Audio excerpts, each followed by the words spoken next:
situation. He took a pitch in the back. He got beamed for crying out loud. We used heart attack. Managers on a Major League Baseball team don't make decisions. Credibility in this situation is worse than losing your job. Was it over when the Germans bombed Pearl Harbor? The castration of the Major League Baseball managers, we know it. Ask me about my winner. As soon as tonight, we might be able to know who the next World Series champion is. It could be the 2-3 Houston Astros in World Series play, or we could find out perhaps a day later that is the now 3-5 in World Series play Philadelphia Phillies, a World Series that for the first time features two teams that happen to play each other in a league championship series before. That's never happened, and of course the Astros and the Brewers are the only teams that have switched leagues. So the Astros and the Phillies played in the NLCS in 1980, series that the Phillies won and they end up winning the World Series. Only time that's happened in baseball history. I spent a little bit on the last show that I hosted talking about Jim Irsay and the owner of the Colts kind of meddling a little too much. And it looks like he has made a decision for an organization that I believe has quit. And something that I'm looking at, and I can't really find a precedence in it. I don't think I've ever seen a team 3-3 still in a early enough portion of a season with a weak division just up and quit the way the Indianapolis Colts have. And this is a team that's it's gonna be tough to see anything as the season goes on to believe, unless Sam Erlinger somehow becomes the next Joe Montana, somehow he becomes the next Johnny Unitas, the next Peyton Manning, the next Andrew Luck before he got hurt. Do the Colts really believe that? And I think that's one of the more important things that I want to have discussed, because I haven't heard too much about it. Yes, quarterback change, a lot's on Matt Ryan. He's older now. He's not what he was back in his time with the Atlanta Falcons. Sometimes a player can play at a high level for a really long time and all of a sudden just doesn't have it anymore. All that could be true about Matt Ryan, but still does not excuse the Indianapolis Colts from up and quitting. And if you look at that division, the Tennessee Titans have taken advantage. They've won their last 5 games. They're in a position where it's really their division to lose, kind of like it was last year. You know, a lot of people disregarded or kind of shoved to the side the Titans and their really good regular season they had last year. And of course, they lost their first playoff game after a first round bye to the Cincinnati Bengals, the team that happened to make it to the Super Bowl last year. But the division still does look weak. Not a lot of people are in love with the Titans. You don't know who's going to be their quarterback come Sunday. Ryan Tannehill's nursing an ankle injury. You saw Malik Willis last week. Kind of a very on-the-leash Malik Willis. Didn't throw the ball too much. They ran the ball with Derrick Henry for over 200 yards, got 80 yards from Dontrell Hilliard, his backup.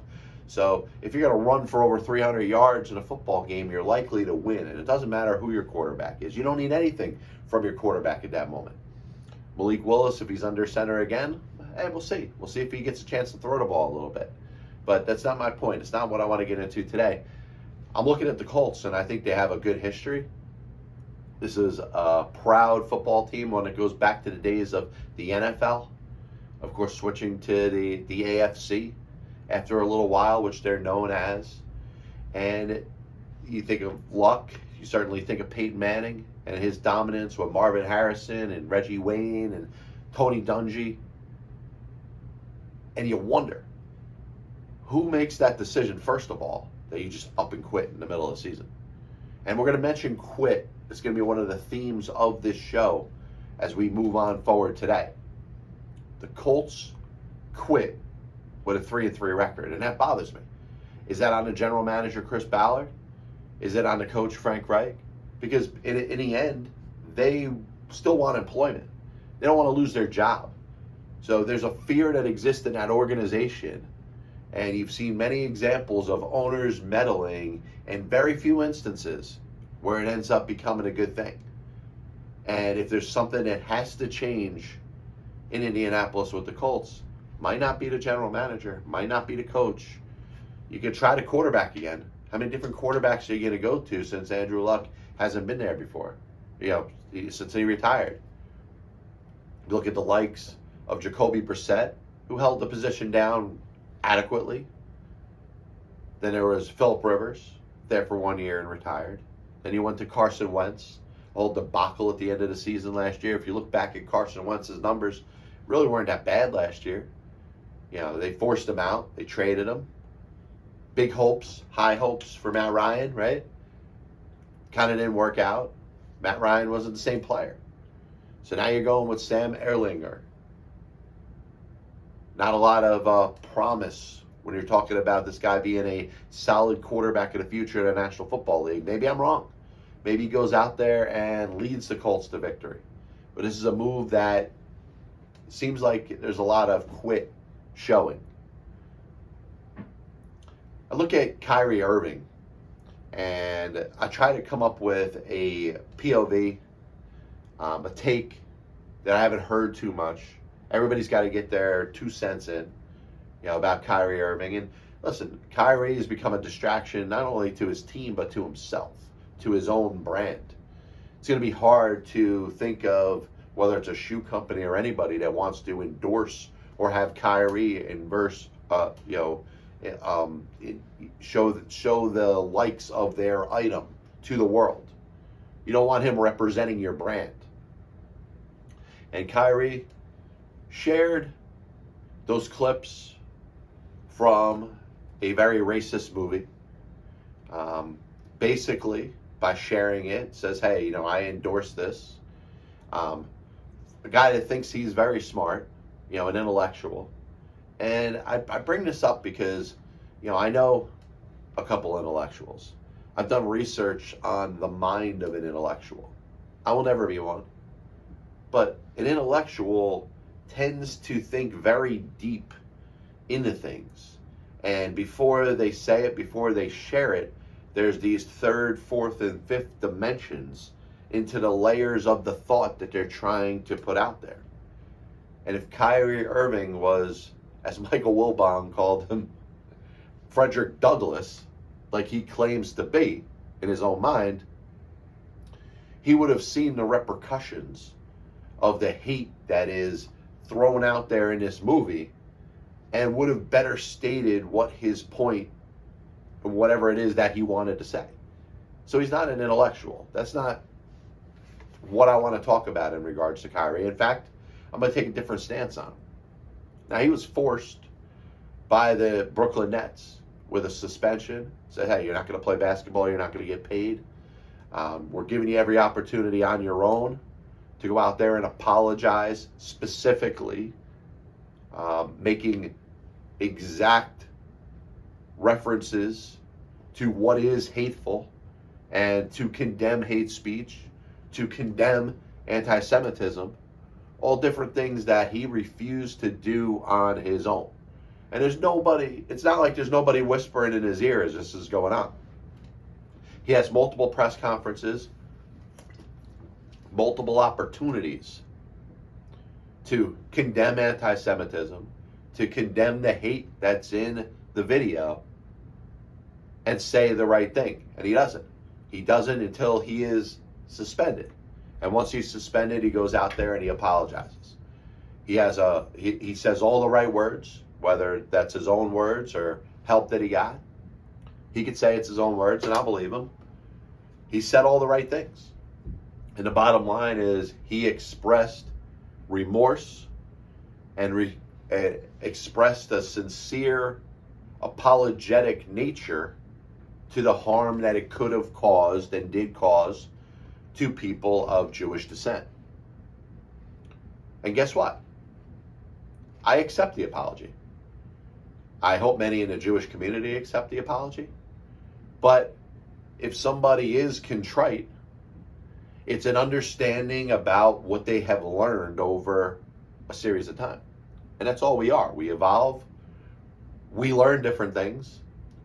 We think some things are portrayed differently, and then we hear a different point of view, and we're able to change our own ways. And where am I getting with this? Robert Sarver, the owner of the Phoenix Suns, basically pushed out of the sport.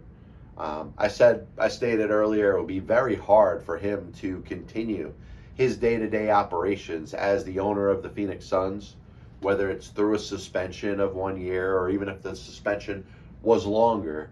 It was going to be very hard for the people that work for Robert Sarver to look him in the eye after knowing the things that he said. But Robert Sarver did apologize. Robert Sarver deserves the same opportunity to evolve and learn as Kyrie Irving. And if I'm going to accept Kyrie Irving's apology, which I feel it, I feel like he's learned, I feel like he understands the magnitude of what was portrayed in that video. And he condemned anti-Semitism. He condemned the racist nature of what it is that he said and the mistakes that were involved in there. Now you might say Kyrie Irving never said any of that. He basically co-signed on it. It wasn't his own words. He didn't say it himself. Everything that Robert Sarver said and was contained in those documents by the research that was done by the National Basketball Association came out of Robert Sarver's mouth, and that was his statement that he owns everything that he said he owns. But he owned it in his apology. And my question to you is, in a society where we want to be as inclusive as possible and condemn hate, condemn racism, condemn everything that is done negatively that impacts entire groups of people, can we accept education and people learning from their mistakes? I've done a ton of research on Jackie Robinson, not just Jackie Robinson, the ball player, Jackie Robinson, the man, but a lot of understanding of the vitriol and the hate that existed in the time of the Jim Crow South, in a time where racism was running more rampant in the country than it is right now. And there are ancestors of many white people that condemn racism, don't share beliefs that racism is okay, but at some point in their relative's life, there was racism. There was racist thoughts. There was racist people. There were racist statements made. And over generations, more people have learned. And a lot of examples of this being accepted is learning what happened in the past was wrong, and I'm going to make the right decision going forward. What my grandfather said is not what I believe. And for the most part, that person is accepted. All right, you're not racist. You didn't say anything racist. We're happy that you learned and evolved through the generations. That's what you're hoping happens with Robert Sarver. You're hoping that he becomes a better person. He's going to have to own what he said the rest of his life. Kyrie Irving, not quite to the level of Robert Sarver, is going to have to own this moment in addition to a lot of other transgressions and mistakes and bad judgments that he has had in his time with the Brooklyn Nets alone. And my point is if somebody does issue a sincere apology and makes the adjustments throughout the course of their life, should they be forgiven? Like I said, you're never going to not know, and sorry for the stupid double negative there, but I felt like I had to say it this way, about Robert Sarver's comments. Robert Sarver believed what he believed at some point. He has said he's sorry. He has said he's contrite. He has said that he has learned and is going to become a better person. I believe he deserves that opportunity to become a better person. Now, like I said, it's hard for him to own a professional basketball team that has X amount of black employees, including the players and coaches a general manager. That would have been very difficult to do. He should have the opportunity to live his life going forward and be a different person if he claims to be. And if Kyrie Irving is contrite in his apology, I believe that he deserves that same right to become a better person, to hopefully show that he cares about the Jewish community, show that he's not racist. And I made this statement before, and this was before the suspension was issued to Kyrie Irving. If a racist owner is not allowed to own a basketball team, then a racist player should not be allowed to play basketball. And I'm glad this at least has seemed to turn the corner, and I look forward to the next steps that Kyrie Irving makes to become a better human being, which I believe he can be, as I believe Robert Sarver can be. So Brandin Cooks, the wide receiver for the Houston Texans, was in a position where he was expecting to be traded, whether it was to the Super Bowl champion Rams, right? Whether it is another contending team that was making a run for the postseason.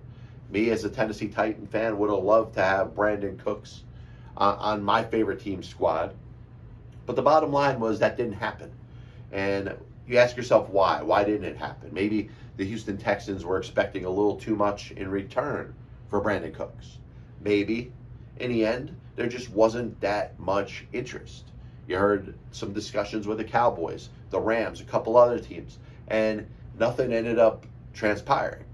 Trading deadline goes by, Brandin Cooks is still on the Houston Texans, and all of a sudden you hear that Brandin Cooks isn't playing Thursday night in their game against the Philadelphia Eagles. My first reaction was Brandin Cooks out, designation, does not want to play. And all of a sudden I think of James Harden. James Harden's decision with the Houston Rockets, which I still, well over a year later, have not forgiven him for his decision to just not play anymore for the Houston Rockets. I'm not going to play until you agree to trade me. Player making $40 million a year has the balls to be able to do that. Brandin Cooks, in nowhere close, is in the same league as James Harden. A good receiver, but is not an all-star. James Harden's going to the Hall of Fame. I don't really think that James Harden's one of the best players in basketball, but he's had a great career. Similar to Russell Westbrook, going in a Hall of Fame. You know, to go into the Basketball Hall of Fame means you got to be a pretty freaking good player. Brandin Cooks has never earned the right to say, I'm not going to play. And his quit was showing. Pretty similar to Jim Irsay and his message to the Colts to just give up on this season.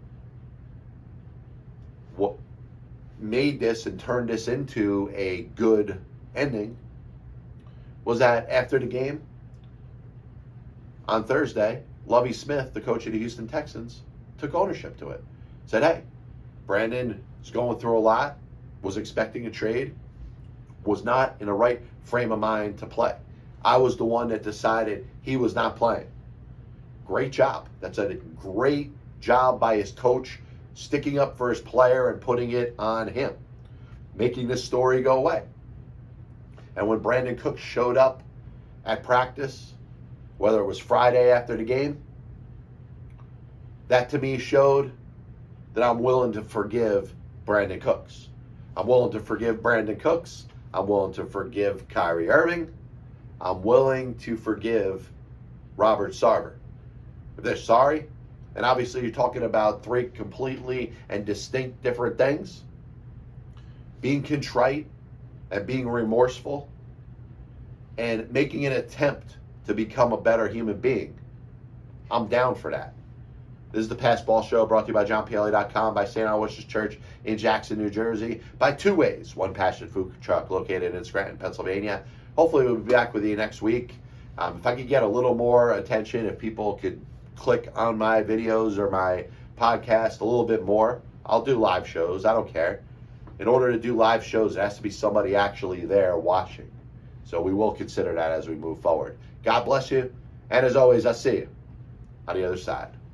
Chris Bryant was on the Chicago Cubs roster opening day. I have many leather-bound books. My apartment smells of rich majority. Why don't you give it all or a majority to the team that wins the freaking World Series?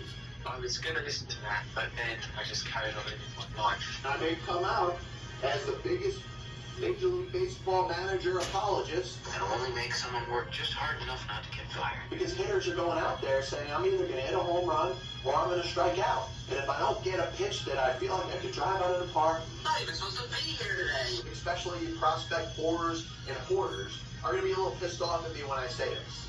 I'm a dude playing the dude disguised as another dude. There are only two managers in baseball's Hall of Fame who have losing records. One of them is the iconic Connie Mack, who you could say, in spite of winning 5 World Series championships as a manager, could be in as much as a pioneer.